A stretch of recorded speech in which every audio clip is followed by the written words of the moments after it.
Jungle. Bonjour à toutes, bonjour à tous.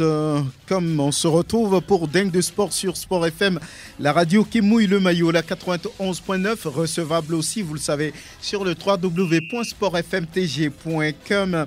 Merci de faire confiance à la référence sportive, excellente condition d'écoute à toutes et à tous. Le Sénégal encore sur le toit du continent chez les moins de 17 ans.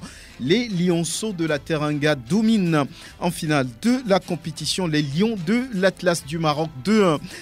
Tournoi UFOAB Dames, catégorie junior à Koumassi au Ghana. Le Togo perd d'entrée face au Burkina Faso en attendant de jouer contre le Nigeria mercredi. 28e acte de la D1 nationale de football. À partir de mercredi, Asco peut être sacré champion pour la 4e fois de suite.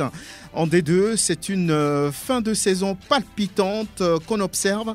Bikenti en difficulté en attendant de jouer contre Koroki Metete. Pendant ce temps, Doumbé arrive en trombe. Ifodje, Arabia, Maranatha ou encore l'Étoile filante se mêlent à la lutte pour une deuxième place dans le top 2 naturellement. Beach handball, le Togo sera-t-il à Mamet en Tunisie au jeu de la plage? L'on s'interroge. Dingue de sport de ce 22 mai 2023 invite Angelo Folikwe. Alba Kafarouk est également de la partie. On invite également Maurice Kadé de l'Étoile filante qui vient parler du prochain match de ce club. Latifi Rouma ou encore Prosper Agboklou sont attendus en studio. La mise en onde est l'affaire de Théo Ajavon. La vidéo, comme toujours, est l'affaire de Sir Fonelom. Je suis Franck Dounyama, bonne arrivée. Voilà, merci de choisir Sport FM, la radio qui mouille le maillot. C'est Dingue de sport sur la référence sportive. On va commencer par le continent, mais d'abord on va saluer Angelo Folikwe qui est déjà en studio. Bonjour, bonne arrivée. Bonjour sportif, Franck, bonjour à tous. Tout va bien. On essaie toujours de gérer très positivement. Bien. Parlons du Sénégal qui gagne tout, qui s'offre tous les trophées au niveau des catégories, après les seniors, après le CHAN, après la CAN junior. Le Sénégal gagne la CAN des moins de 17 ans face aux Lions de l'Atlas du Maroc 2-1. Mais qu'est-ce qui peut expliquer, une telle réussite? La vision, le travail, le sérieux, la prise de conscience, l'investissement massif et puis la planification. Voilà autant de paramètres qui expliquent aujourd'hui, je dirais, cette brillance du football sénégalais. Quand on rentre un peu dans les archives, le Sénégal a participé à sa première CAN, je pense en 1965. Et derrière, c'était du vide, pour ne pas dire du grand vide. On le rappelle toujours, c'est vrai, il y a 20 ans qu'il parlerait du Sénégal en matière de football. Il faut aller chercher pour comprendre. Et à un moment donné, ils se sont assis, ils ont réfléchi et tout doucement, on a mis un peu le puzzle en place avec aujourd'hui une fédération stable. Ça aussi, c'est un élément très important à souligner. Augustin Senghor fait le boulot? Il fait un boulot énormissime à la tête de cette fédération. Vous n'êtes pas sans savoir qu'il y a 7 voire 8 ans, il y avait une instabilité qui était justement au niveau de cette fédération parce qu'il y avait tellement de clivages, beaucoup d'incompréhension et donc il y avait des lobbies créés de gauche à droite, ce qui ne créait pas du tout un véritable bon climat, un climat pour permettre à ce que le football soit développé. Mais tout doucement, avec l'implication des différents présidents de la République qui sont passés par là, ils ont réfléchi, ils ont eu à mettre en tout cas le sujet sur le tapis, on a fait table rase. Et aujourd'hui, la fédération bénéficie énormément du soutien financier de l'État.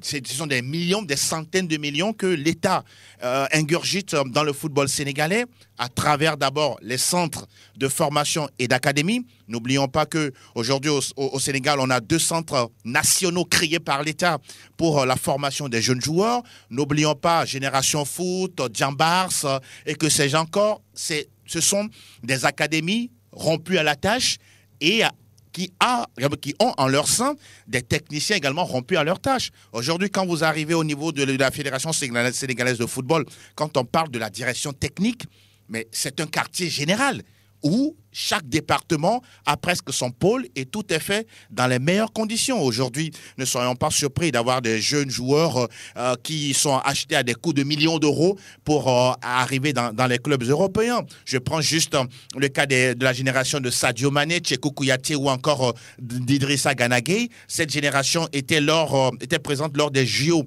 2012 à Londres. Ils n'ont pas pu faire la finale de la Coupe ou bien du football, mais cette génération, on a pris le temps d'être stable, de continuer à travailler tout doucement. C'est cette même génération qui a remporté la CAN Senior la dernière fois et qui a fait un parcours intéressant au niveau du mondial. Donc, voilà autant de paramètres énumérés pour dire que quand on met du sérieux, quand on travaille, quand on a une vision et quand on met les compétences comme il faut à la place qu'il faut, on ne peut que récolter les fruits. Voilà, le travail paie. Grégoire Attignon, bonjour. Bonjour Franck, bonjour à tous ceux qui sont branchés sur Sport FM. Latif Yorouma, merci d'être en studio. Bonjour Franck, bonjour à tous. Maurice Padé, oui, bonjour, bonne arrivée. Bonjour, oui. Franck. On voit sur la casquette une étoile. Ça file? Ça file? Ça file. Nous sommes vraiment dans une dynamique là. Très bien. Oui. On va en parler dans quelques instants, oui. Le Sénégal qui réussit partout, Grégoire Attignon. Il n'y a que le travail qui peut, ou bien qui puisse donner une telle réussite? Ce n'est pas, il n'y a pas de miracle, c'est le travail. C'est pas de la magie. Non, qui fait de la magie, c'est de la magie et toutes les catégories remportent toutes les compétitions, c'est le travail. Aujourd'hui, on est en train de récolter ce qu'on a semé. Aujourd'hui, c'est ce qui se passe. Quand vous prenez le Sénégal, Angelo l'a tout à l'heure, les seniors, les U20, les U17, le CHAN. Même le beach soccer. Le beach soccer, il reste donc les U23 qui vont également passer à leur compétition tout récemment. Et donc, ce qui veut dire qu'il y a un travail qui a été fait. Aujourd'hui, on est en train de récolter. C'est le travail. Si vous ne travaillez pas, n'attendez pas à des résultats positifs. Aujourd'hui, on est en train de voir ce qu'on voit du côté du Sénégal. Je le dis, c'est le travail. C'est le travail, rien à faire. Il n'y a que ça. On ne travaille pas au Togo, par exemple? Bon, pas que. Sauf que je comprends les collègues. À part le travail, c'est quoi? La volonté du parent, de ton papa, si on part de la maison, la volonté du chef du village. Si on est dans un village, l'État met les moyens. La volonté de l'État, parce que nous sommes dans un État. Moi, je crois que le travail, oui, le Sénégal travaille. Le travail est récompensé ou bien est peut-être aujourd'hui donne des fruits parce qu'il y a quelque chose qui le carburant. Le carburant, parce que nous, on n'en a pas. Donc, moi, je dis oui, le Sénégal travaille, mais c'est parce que le politique a compris que par le sport, il peut rayonner. Et aujourd'hui, je crois que c'est le sport qui fait rayonner le Sénégal. Aujourd'hui, le Maroc se vend mieux par le sport. Et donc, je crois que ici au Togo, on travaille, oui, mais ce travail-là n'est pas accompagné. Et donc, on ne travaille pas. Je m'aligne pratiquement derrière mes prédécesseurs parce que justement, nos décideurs ne nous aident pas à travailler, donc finalement on ne travaille pas. Nous ne sommes pas reçus tout simplement. Félicitations de toutes les façons au Sénégal qui a tout raflé, hein. La CAN des seniors, la CAN junior, le championnat d'Afrique des Nations, le CHAN, qui vient de gagner encore le championnat des moins de 17 ans, la CAN des moins de 17 ans, je veux dire, le beach soccer. Tout est gagné par le Sénégal. Voilà, c'est un exemple à suivre certainement. Et les moins de 17 ans, la dernière fois, Macky Sall leur a offert à chacun 10 millions de francs CFA. Ah, voilà.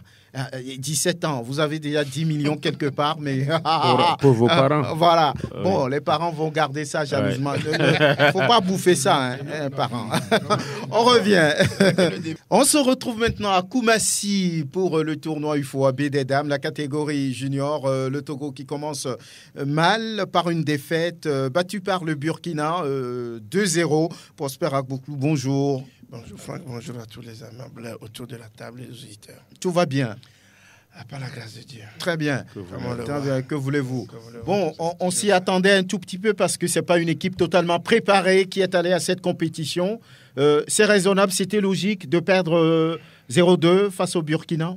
Oui, moi j'ai regardé le match à travers nos petits appareils hier, du début à la fin. J'ai compris que, comme les uns et les autres viennent de le dire par rapport au Sénégal, c'est le travail, pas d'improvisation. J'ai vu des Burkinabés, chacune excellente à leur poste, et elles sont sur toutes les premières balles.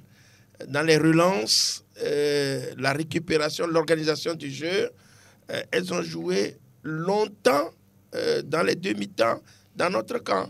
Ce qui a fait dire tout simplement que c'est des gens avertis qui ont pris les mesures qui s'imposent, avant donc, le démarrage de la compétition, qui savaient qu'ils devaient participer à une compétition. Yeah. Et qui jouaient même au niveau comment on appelle, du championnat, qui organisait les choses mieux. Donc ici, on est parti par des sélections. Non, les filles n'ont pas eu de championnat. Ça se révèle quand même chaotique, il faut le dire. C'est notre pays, on l'aime. On doit le dire, c'est pas parce qu'on est contre qui que ce soit, mais on vient de voir le Sénégal qui rafle tout, parce qu'à un certain moment donné, on s'est remis en cause. Au travail. Oui. Remis en cause. Oui. On s'est dit qu'il faut écouter les uns les autres. On ne s'est pas fait des amis parce que ceux-là sont contre vous. Si les choses se passent ainsi, on fait le sectarisme, on essaie comme on appelle, de tamiser ceux qui sont avec nous. Ceux qui sont avec vous ne vous diront jamais la vérité parce qu'ils veulent quelque chose. Et c'est ceux qui sont à l'extérieur qui vous diront ce qu'il faut faire. Et c'est ce que le Sénégal a fait. Le Togo doit pouvoir le copier. Oui, on a les résultats qu'on a. Voilà, les filles qui commencent. On s'y attendait un tout petit peu. Hein, c'est pas une surprise, Grégoire. Pas du tout. Moi, je ne suis pas surpris de ce score-là. Ce score aurait pu être lourd. Elles ont limité les dégâts. Oui, la gardienne a fait quand même ce qu'elle peut dans ce match en arrêtant même un penalty. Et donc, ce qui veut dire que le Burkina était vraiment au-dessus. Et combien de temps cette équipe togolaise a eu pour se préparer pour cette compétition? Il y a eu un premier stage de présélection, ensuite un stage de sélection et finalement ce stage-là pour préparer l'équipe. Est-ce que l'équipe s'est véritablement préparée justement pour ce tournoi-là? Moi, je me dis que oui, il y a cette compétition qui regroupe donc les pays de la sous-région. Il va falloir également participer, ne pas désister. Et voilà, donc on voit un peu le résultat. Mais je me dis que ça va servir également à cette équipe-là parce que c'est des filles qui sont quand même allées à une compétition, qui n'ont jamais participé à ce genre de compétition. Il faut le reconnaître également. Ces joueuses-là qui vont à cette compétition n'ont jamais participé à une telle compétition. Aujourd'hui, c'est des jeunes et je crois qu'elles vont apprendre nécessairement à travers donc, ce tournoi. On verra ce que ça va donner. Maintenant, c'est le Burkina. Hein. Maintenant, il reste le Nigeria, car moi j'ai vu cette équipe nigériane, on parle des moins de 20 ans, mais quand vous voyez leur gabarit, vous ne saurez pas que c'est des moins de 20 ans. Moi, j'ai vu un peu cette équipe-là face à l'équipe béninoise. Il y a une très grande différence. Et voilà que c'est le Togo qui va se présenter. Le Togo qui se présente avec de petites filles. Ça, il faut le dire. Face donc à cette équipe nigériane, on verra ce que ça va donner. C'est mercredi. Rien à dire. Il va falloir lutter, aller apprendre. On n'attend rien de ce match-là. Hein. On ne peut rien attendre, Latif. Oui, moi, je pense qu'on est dans un cafouillage total. Même à un moment donné, je me dis, les instances les plus relevées cafouillent aussi. La CAF, le FOA B. Parce que, écoutez, Grégoire l'a dit, nous, on n'a jamais joué un championnat des U20, on n'a jamais joué une compétition des U20, mais on est invité. Est-ce que c'est la faute à la CAF ou bien à l'UFOAB? Oui, mais à un moment donné... Si on vous invite, vous n'êtes pas prêt, dites non. À un moment donné, il y a aussi certaines compétitions où on dit, toi, tu n'es pas digne de cette compétition. Parce que, écoutez, on dit on a besoin de ceux qui ont des vélos à une réunion. Toi, tu n'as pas de vélo, mais on t'invite.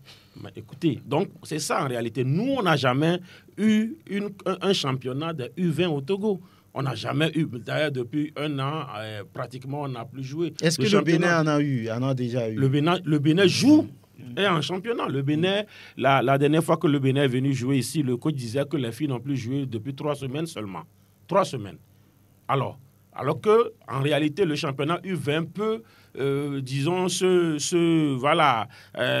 comment on dit, on peut retrouver certaines filles de U20 dans un championnat senior, mais nous, on ne joue même pas. La première fois qu'il y a eu une compétition de U20, on s'est désisté. Et là, on est là. Donc, moi, je dis, le cafouillage est là. L'UFOA aussi, à un moment donné, veut faire des activités. Et on fait des activités avec des paresseux. Voilà, ça donne aussi ce que ça donne en termes de résultats. Lorsqu'on ira à l'UFOA en entier, vous allez voir que c'est l'autre partie souvent qui est devant, malheureusement. Oui, et quand on n'est pas en championnat, qu'est-ce qu'on est allé chercher alors? Bon, ben, on est allé chercher de l'expérience. Aller apprendre. Oui, c'est à cette étape que nous sommes. Aller justement apprendre. On se rappelle le match amical ici contre le Bénin. Certes, le Togo a perdu 2-1. Ce n'était pas aussi ridicule. J'ai vu également quelques minutes de ce match. Il y a eu tellement de ratés dans les passes entre elles. Le déplacement était compliqué. Vous comprenez également que sur le plan athlétique, le Togo n'est pas aussi verni que le Burkina Faso. Et puis en matière d'efficacité, je pense que oui, il y a eu de précipitation dans les dernières décisions. 2-0, je me dis que c'est pas aussi salé que ça. Et là, espérons simplement que Théophile Kpakokoumi et l'ensemble de ses collaborateurs puissent trouver les mots qu'il faut face au Nigeria, face au Niger, histoire de ne pas prendre en tout cas un gros panier, au moins limiter la casse. Mais au même moment, espérons que les jeunes puissent apprendre. Je vais beaucoup plus me projeter vers l'avenir parce que là, c'est une sélection de joueuses, aucune compétition justement de cette catégorie dans notre pays. Que vont-elles devenir juste au retour de la compétition? Est-ce qu'on va les oublier, toutes ces joueuses-là, et peut-être se projeter encore dans 2 ans, aller trouver encore d'autres joueurs pour constituer la sélection? Bon, malheureusement, c'est la situation qui se présente devant nous. Espérons simplement que les 2 prochaines sorties du Togo soient beaucoup plus honorables. Contre le Nigeria, tout d'abord. Après, ce sera le Niger. On verra bien ce que ça donne. Donc, beaucoup de courage aux filles là-bas à Koumassi, au Ghana.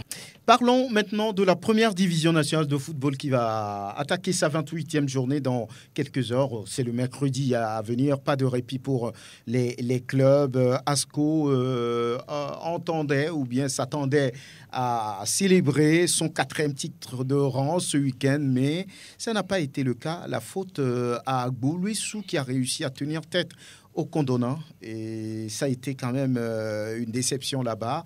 Et on va écouter l'attaquant des Jaunes et Noirs, Justin Hierret. On a essayé de prendre ça devant nos supporters, mais ça n'a pas marché. Ça n'a pas marché il y a des jours sans, donc on doit se contenter de ça. Il reste encore 3 journées à aller chercher ça, même si c'est à l'extérieur.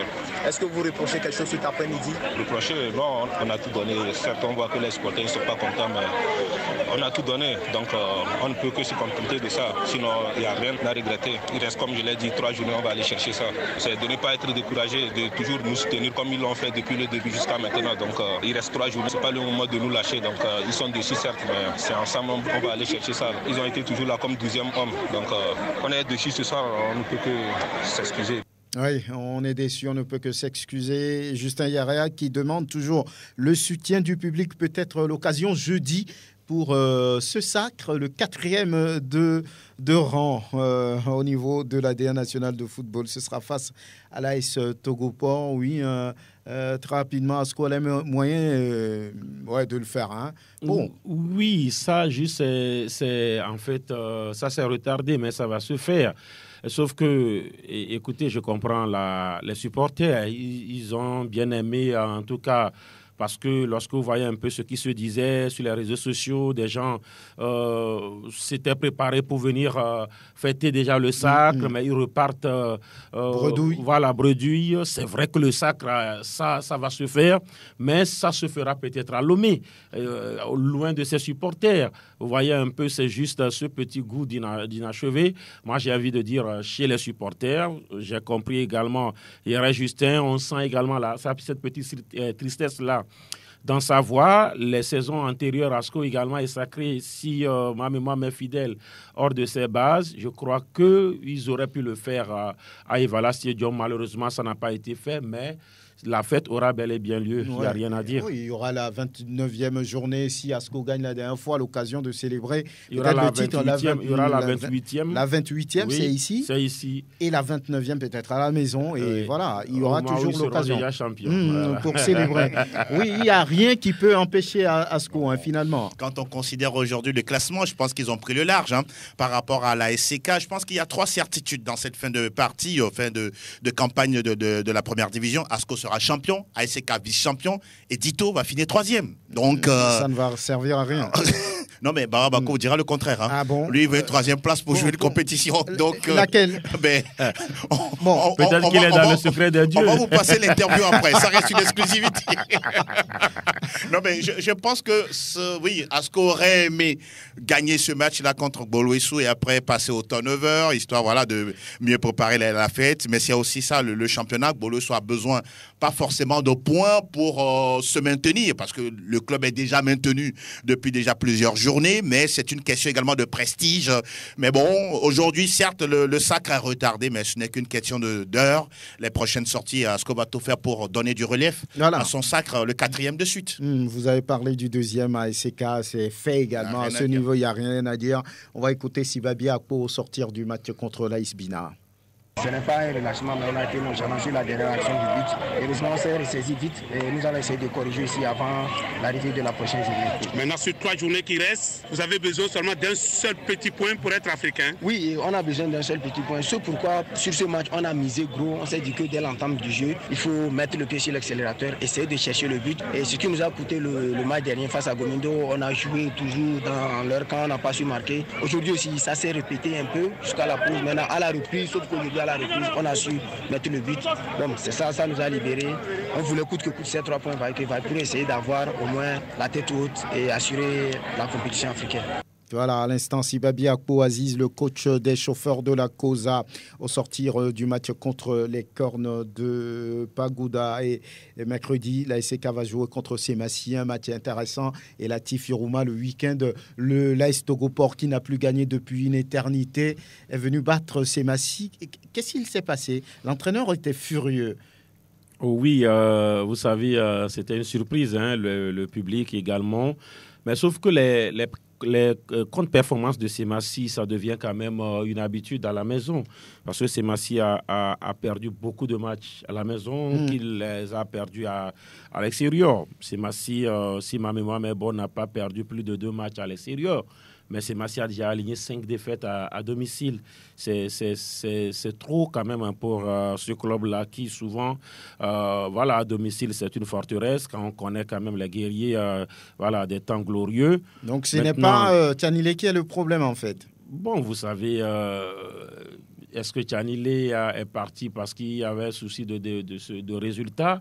Je ne pense pas, parce que Tchanilé, quoi qu'on dise, il était dans son élan pour pouvoir aller chercher ce top 5 qui est l'objectif de Semassi. Maintenant, vous l'avez dit en introduction, l'AS Togoport n'a pas gagné un seul match depuis le retour, depuis la phase retour. Semassi qui sort d'un match nul face à Gbolessou, à Néran. Gbolessou qui va tenir tête à Asco. Et c'est l'AS Togoport qui vient battre Semassi à Sokodé. C'est ça aussi le football. C'était un jour sans où on n'a pas reconnu les guerriers. Même un penalty loupé, carrément, voilà. Il semble que le joueur l'a fait exprès. Vous êtes d'accord avec l'entraîneur quand il dit ça?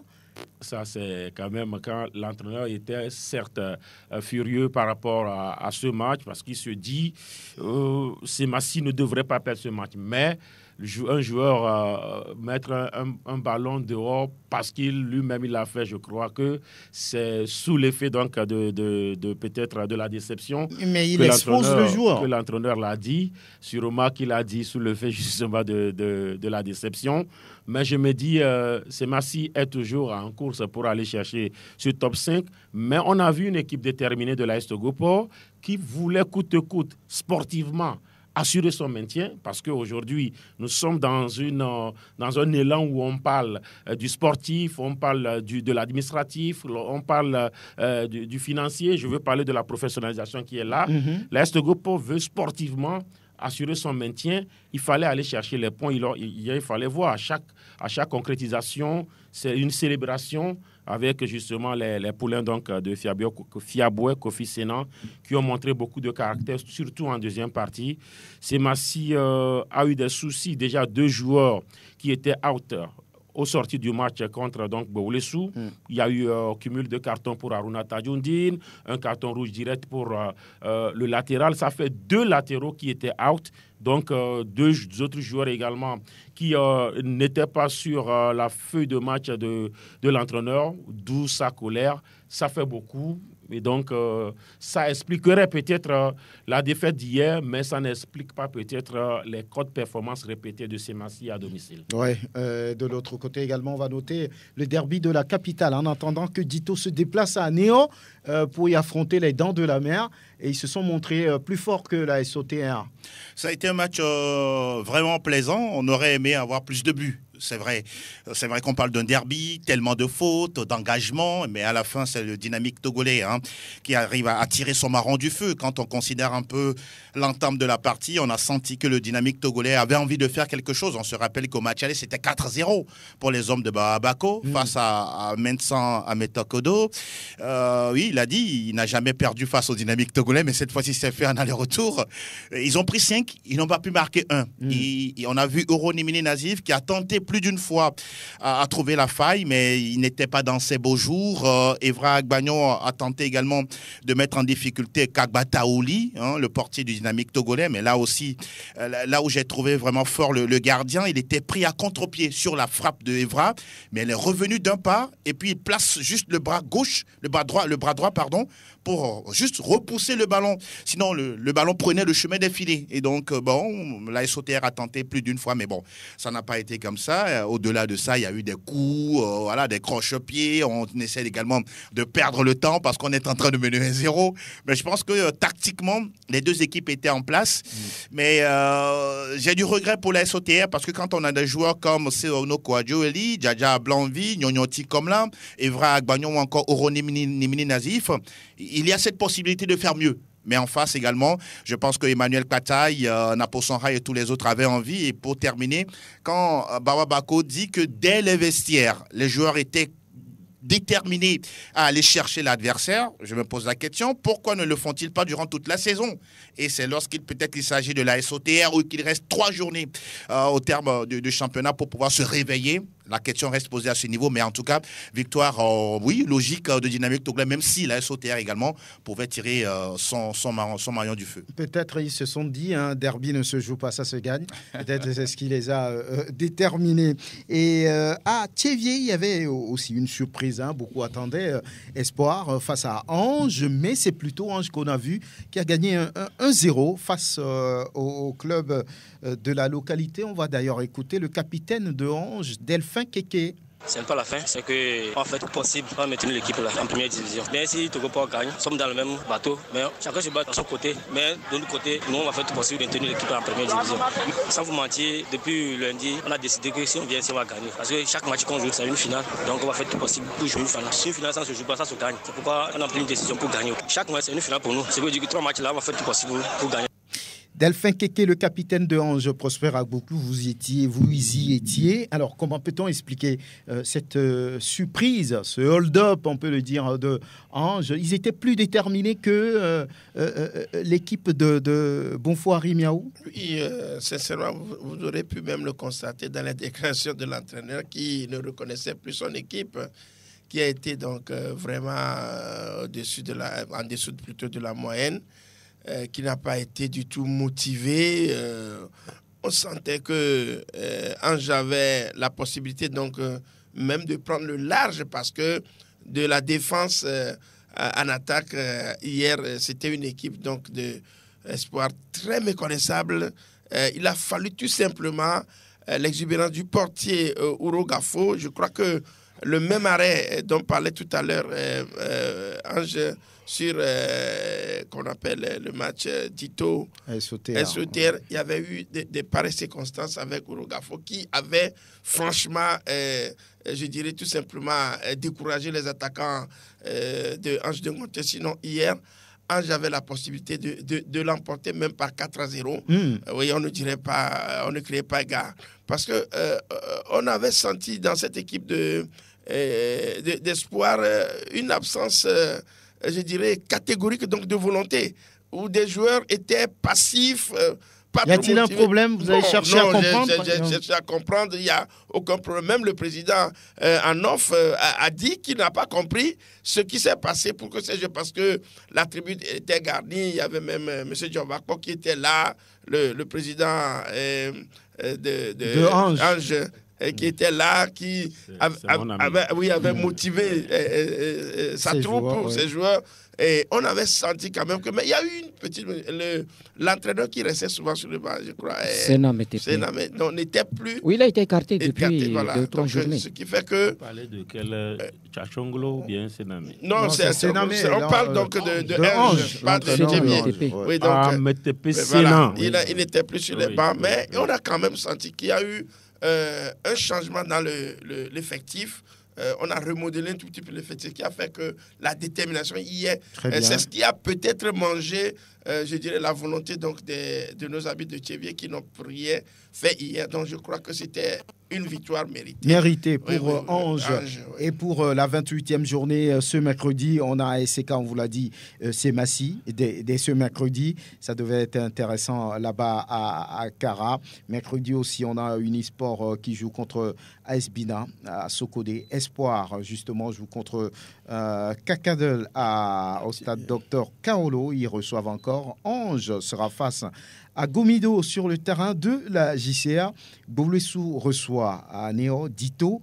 Et puis, pour boucler les matchs qui ont lieu le mercredi, AS OTR Tambo jeudi. 2 matchs à suivre. Sarah Football Club en temps 2. Et puis l'AS Togoport qui va défier Asco au stade de Kégué. Et la 2e division nationale de football, c'est une fin de saison assez intéressante. On va jouer mercredi la 23e journée. Et oui, ça s'anime au sommet et surtout, oui, avec des clubs qui sont candidats, pourquoi pas à la 2e place aussi.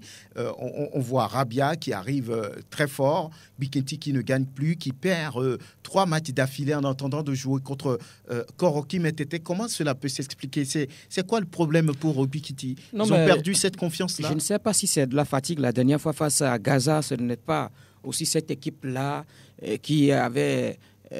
bousculer Asco de Kara en quart de finale de la Coupe de l'Indépendance ou qui également a essayé de tenter de bousculer la SK, mais véritablement je crois que je ne sais pas si c'est de la fatigue parce que on a plus vu cette équipe-là qui avait cette volonté de faire quelque chose. Maintenant, mercredi dernier face à Gaza, oui, c'est vrai qu'on avait cette volonté, mais il y avait quand même un dispositif mis en place par Gaza qui véritablement n'a pas laissé donc de temps à Yeboah Gustave, par exemple, qui ne s'est pas du tout retrouvé donc, dans ce match. Et puis, il faut dire que depuis 2 ou 3 journées, on n'a plus le buteur maison Gezere qui est donc blessé, qui n'est plus là. Et donc, ça dérange effectivement cette équipe de Bikenti. Puis en dehors de tout ça, là, il y a également ceux qui sont souvent hors du terrain. Parce que moi, j'ai assisté à une scène la dernière fois et j'ai appris que ce n'est pas la première fois quand des supporters voulaient s'en prendre à l'entraîneur. Quand l'équipe gagnait avant, je ne sais pas où ils étaient, mais la dernière fois, il y a certains entraîneurs, certains supporters qui étaient là et qui n'ont pas du tout fait cadeau à Dika Kwame vers la fin du match où on insultait l'entraîneur. Véritablement, ce n'était pas bien. Il a fallu quand même l'intervention des membres du bureau qui finalement étaient venus pour calmer un tout petit peu les uns les autres. Mais je me dis que c'est un match de football, c'est un championnat. Il y a eu, l'équipe a connu quand même des moments de victoire, surtout quand Bikenti alignait quand même les victoires. Ses supporters étaient là. Aujourd'hui, on aligne des défaites et on insulte l'entraîneur. Je me dis que sincèrement, ce n'est pas bien. Il y a ça aussi qui est en tout cette équipe de Bikenti. Oui, Angelo, Bikenti joue désormais la peur au ventre. Doumbé arrive lancé. Il n'y a que 2 points désormais entre les 2 clubs. Mais ils sont en danger. Et pourtant, l'équipe, je pense, avec 6 à 7 points même d'avance par rapport à Doumbé, quand on considérait un peu la dynamique, on se disait, tiens, bon, ils seront même en première division en 2 journées d'avance, avant justement même la fin du championnat. Mais malheureusement, la dynamique s'est estompée. Oui, quand on considère un peu ce qu'il se passe, je pense qu'il y a quelque chose qui ne dit pas son nom. Oui, c'est vrai, on parlera des joueurs plus ou moins qui ont déjà la tête peut-être en première division déjà, mais attention, ce n'est pas encore fait. Mais on est dans un football où il y a le mysticisme qui ne dit pas son nom. Oh, vous savez... il y en a qui croient. Moi, souvent, il y a une image qui me scandalise quand on va voir nos matchs de première ou deuxième division. Vous voyez un joueur qui veut faire une entrée parce qu'on veut opérer un changement. et qui saute sur un pied 2-3 fois avant d'atterrir sur l'aire de jeu. Voilà ce que l'homme fait de l'autre côté. Ou soit, vous voyez le joueur qui a, je ne sais pas, quelque chose dans la main, dans les filets, il fait tout pour pouvoir déposer quelque chose. Mais attendez. L'autre chose, c'est que quand les 11 viennent pour rentrer sur l'aire de jeu, il y a toujours un qui reste dehors, qui ne veut pas rentrer. Et la dernière fois, moi, je l'ai vu entre l'Étoile filante et la JCA, où tous les joueurs de l'Étoile filante sont presque rentrés sur le terrain, mais il y a un qui traînait. Et au même moment, il y a un joueur de la JCA aussi qui refusait d'entrer sur le terrain. Et il a attendu à ce que le joueur de l'Étoile filante aille sur le terrain avant que lui aussi ne rejoigne. C'est pourquoi ils ont fait 2-2. Je ne sais pas. Des fois même, on commence même les matchs. Oui. Les deux équipes sont à 10 contre 10 sur le terrain. Mais étant l'arbitre ne devrait pas démarrer le match si vous n'êtes pas en nombre de... Non, le règlement ne dit rien. Oui, le règlement ne stipule pas. C'est 11 au départ. Il n'a pas donné de carton, il n'a rien donné. Oui. Mais pourquoi doit-on retrouver 10? Et c'est quand les joueurs vont rentrer, ces joueurs-là qui restent dehors, quand ils rentrent, l'arbitre était obligé de leur donner des cartons. Mais là aussi, en réalité, le règlement ne dit pas que l'arbitre doit donner un carton. Ça aussi, c'est un abus. Oui. Voilà, il faut tout simplement que nos clubs arrêtent à décourager ce genre de pratique. Joueurs arrêtent, ou bien les coachs, ou bien les présidents. Si un coach voit son joueur comme ça, dans ces situations, c'est le coach peut-être qui sanctionne le joueur. Ou soit c'est le président qui sanctionne le coach qui laisse son joueur traîner dehors. Ce sont les dirigeants qui donnent des consignes aux joueurs. C'est la fédération qui peut intégrer dans le règlement de compétition. Oui. Si désormais il y a tel acte qui se fait, le commissaire de match il fait son rapport, on sanctionne. C'est clair. Et la fédération même ne fait rien par rapport à ça. Malheureusement. En réalité, dans les 17 lois, il n'y a aucune loi qui dit que si une équipe est à 10, on ne démarre pas le match, ou bien si un joueur est dehors, qu'on lui donne le carton. Non, mais il doit avoir une normalité. Ça commence sur quel nombre? 11 contre 11. Si ce n'est pas le nombre, l'arbitre ne démarre pas. Il n'y a pas eu de problème. Non, aucune loi ne dit qu'un match commence à 11 contre 11. Non, mais le nombre, la norme c'est 11 contre 11. Mais à 10, on joue. Oui. À 9, on joue. Sauf à 8, on joue. S'il y a des sanctions. Non, même si vous pouvez venir sur un match, démarrer un match à 8. Non. Oui. C'est le 11. C'est 11 qu'on doit commencer à 11. C'est le nombre arrêté ou bien? Ce qui ressort de tout ça, c'est que je pense qu'au-delà de la sensibilisation que nous faisons, ces pratiques-là reviennent toujours. Et c'est quand même dommage que l'on voit ça et en première division et en deuxième division. C'est souvent dans les matchs périphériques, dans les villages lointains que vous allez assister à ce genre d'actes ou de pratiques. Mais là, vous avez par exemple sur des matchs où il y a aujourd'hui des caméras, des vidéos que l'on peut avoir sur des rencontres pareilles, et vous voulez quand même rendre votre football un peu plus professionnel.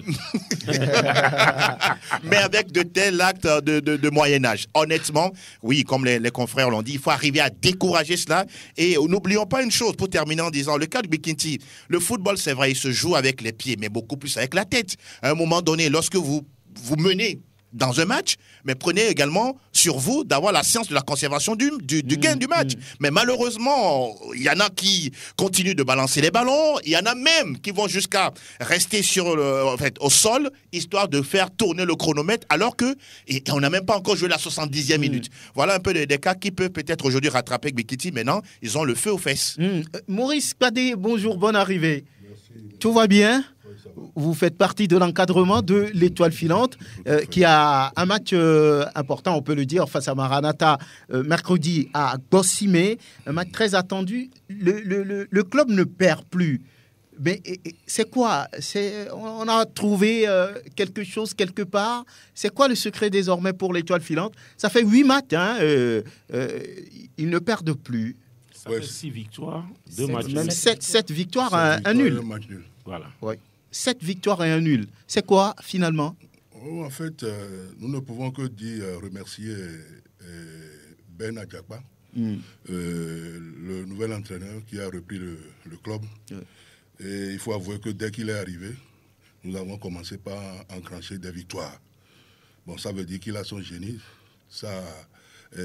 son génie de travail. Et ça paie bien. C'est ce que nous sommes en train de dire là, ça paie bien, puisque nous sommes dans cette dynamique-là. 7 matchs, 6 victoires et un match nul. Ouais, donc c'est ça. Donc c'est lui un peu ce qui manquait à l'Étoile filante en début de saison, puisque entre-temps on l'avait remercié. Tout à fait, puisque en fait, Le bureau l'avait remercié, c'est vrai. Mais celui qui est arrivé non plus n'a pas su faire l'affaire. Et ce que nous avions constaté par après, lorsque Ben Adjakpa était arrivé, il avait fait une saison avec nous. J'ai eu de quoi maintenir le club en deuxième division, puisque cette année-là, ça n'allait pas du tout. Donc quand il est arrivé, il a maintenu le club. Et la saison qui allait suivre, nous l'avions encore reconduit. Et il nous avait fait savoir qu'il va falloir revoir toute l'équipe. Et à partir de cet instant, il a remercié bon nombre de joueurs. Donc en fait, l'année qui a suivi ou bien qu'il a tenu le club en tant que tel, c'est des joueurs qui étaient là, c'était lui qui les avait recrutés. Donc c'était ces joueurs. Donc il maîtrise beaucoup plus l'effectif. Voilà, c'est avec cette équipe-là que nous sommes allés en play-off l'année passée. Bon, pour de petites choses, ça s'est passé comme ça. Heureusement que nous sommes revenus en de meilleurs sentiments et que nous nous sommes compris et il a repris le travail. Oui. Dieu aidant, ça marche. C'est ce que je viens de dire tout de suite, tout le monde le reconnaît. Nous avons repris cette dynamique-là où on gagne. Nous gagnons pour l'instant, nous gagnons. Si nous était le match de la dernière fois, je dirais que nous serons 7 sur 7 de victoire. Alors l'objectif pour l'Étoile, qu'est-ce que le club cherche encore? La deuxième place, c'est encore possible? Le club n'est pas largué ou bien vous y croyez encore? Bon, en fait, nous y croyons. Nous y croyons fortement.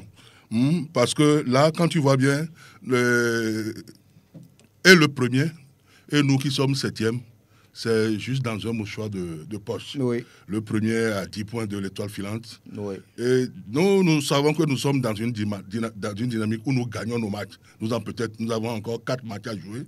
Et nous espérons que si nous les gagnons... Il va y avoir des faux pas?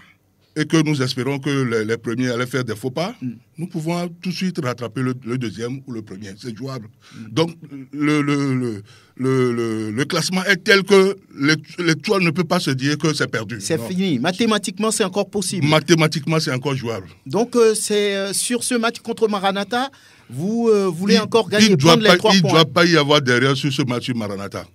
Le match sur Maranatha, le mercredi, on doit le gagner vaille que vaille. On ne le gagne pas et on laisse des plumes. On doit le gagner coûte que coûte. Maranatha doit savoir qu'il nous a fait il a pris les 3 points chez lui là-bas.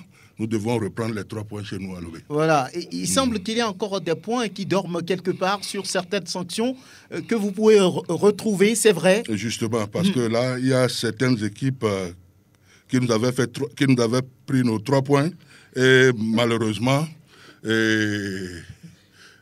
avait aligné des joueurs sur lesquels il y a des problèmes, c'est ça? Il y avait des bouts là sur le match. Donc nous, on a porté réserve et nous espérons que si jamais tout ça marche, et avec nos victoires, on peut rattraper le premier ou le deuxième. Oui, l'Étoile filante avec la professionnalisation, qu'est-ce que vous pensez? Aujourd'hui, le club se dit, oui, on a quand même les moyens pour être en Ligue 1, surtout qu'on dit, 4 clubs dans le Grand Lomé, Étoile filante rêve. Nous avons les moyens. Nous remercions Dieu pour ça, qu'aujourd'hui au moins, au regard des conditions imposées tout et tout, nous pouvons quand même espérer jouer en Ligue 1. Oui. Mais nous aurions souhaité y aller la tête haute, c'est-à-dire monter de la deuxième en première et automatiquement que cela se fasse. Et ne pas attendre qu'on soit maintenu, qu'on soit en deuxième division et jouer sur le nouveau organigramme. Non. Oui, on souhaiterait gagner, monter en première division réglementairement et intégrer ça aussi, c'est pas par fraude. Si ça arrive, la loi le permet. On ne refuse pas, mais si on enclenche les deux, c'est bon. Alors, qu'est-ce qui a manqué entre-temps à l'Étoile filante à vos yeux? C'est les joueurs qui sont un peu paresseux, c'est le staff, c'est les dirigeants. C'est quoi le problème? Vous dites que l'Étoile filante a les moyens pour y arriver. Maintenant, qu'est-ce qui cloche? En fait, les championnats se suivent, mais ne se ressemblent pas. Voyez-vous, le championnat de l'année passée est bien différent de ce que nous avions fait cette année-ci, parce que l'année passée, déjà à la phase aller, nous avons damé les pions à tout le monde. Par contre, cette année-ci, en phase aller, on a vu que du Vous avez noir. mal commencé. C'est le contraire de la saison Le dernière. contraire de la saison dernière.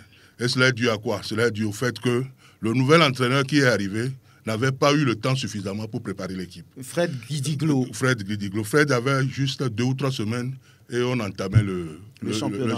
C'était trop court. Nous avions estimé que le premier match, deuxième match, ça allait se régler, mais ça n'allait pas du tout. Et bon, il faut avouer que moi-même, je me le dis comme cela. Quelque part, au fin fond de nos joueurs, ils réclamaient leur entraîneur. Puisque c'est lui qui les avait recrutés.